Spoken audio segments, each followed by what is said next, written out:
I was in a good, stable marriage, writing books for children that were bestsellers.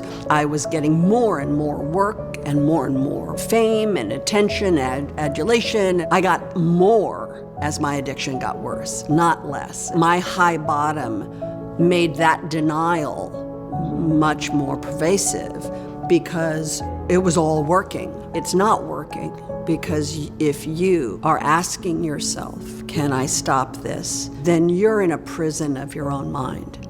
And I was in that prison even though I was fabulous and all the bullshit part of show-off business.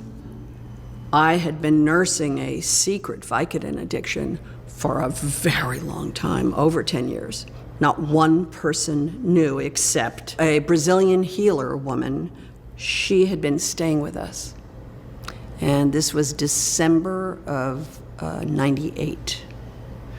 I make dinner and buy all the food, make the dinner, and wrap the presents, and doing all my thing at Christmas time. And she was staying with us. And I was in my kitchen, and I had a pocket full of Vicodin. I had a glass of wine on the counter. It was 5, it was Vic o'clock. I mean, it was just sort of like cocktail hour. And I pocketed 5 of them, put them in my mouth, took a swig of wine, and from behind me, I heard this. Jamie, I see you. I see you with your little pills, and you think you're so fabulous and so great, but the truth is you're dead. You're a dead woman. That was a first big, shocking realization that someone saw it, that it wasn't secret, that no one knew. Now it's January 1999, and there was an article in Esquire magazine called Vicodin, My Vicodin, written by a man named Tom Chiarella.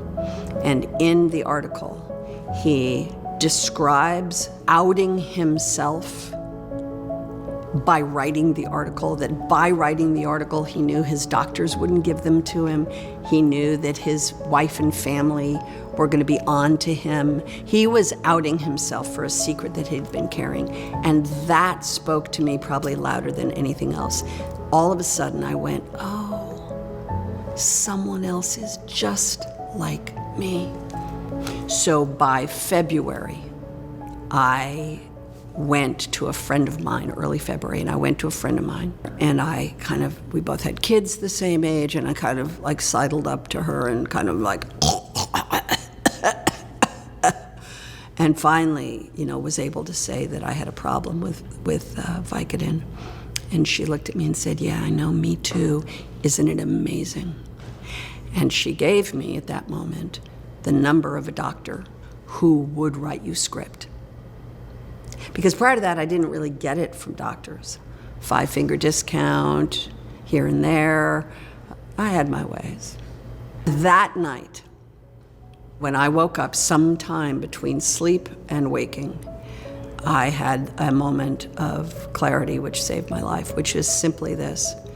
I imagined that she would die, and I would attend her funeral, and I would hug her children, and I would have blood on my hands. Or I would die, and she would attend my funeral, and she would hug my children with blood on her hands. And in that moment, I understood that it was going to kill me. And I called a friend of mine who was in recovery, an old colleague of mine, and I was terrified about being a public figure and walking into recovery centers and being around recovery, and I was terrified of it. And I said to my friend who was a long time in recovery, I said, is there any way somebody famous can meet me and go with me into a recovery room? And a woman called me, and I met her, somebody I'd never met, and she walked in with me, and I've been sober since that day.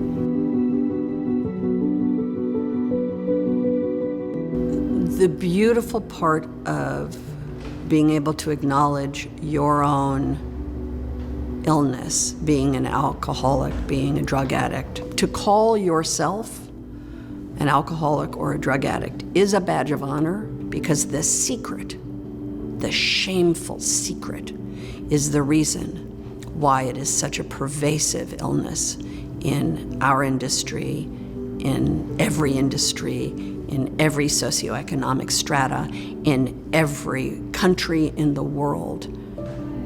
It is the secret shame that keeps people locked up in their disease. I'm sober today.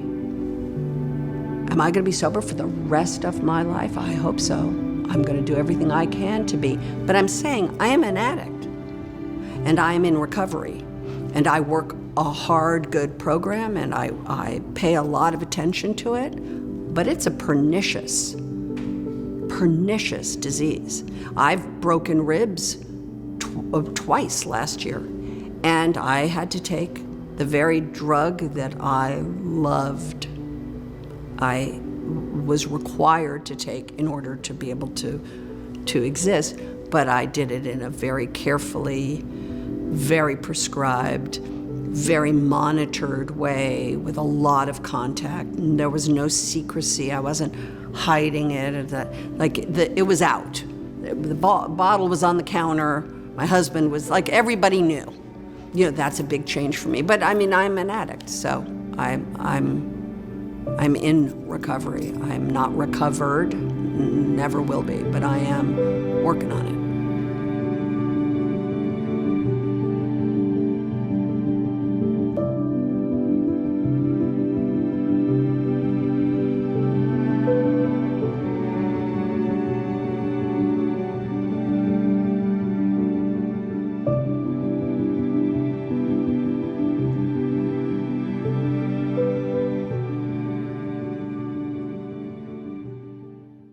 Let's get your customer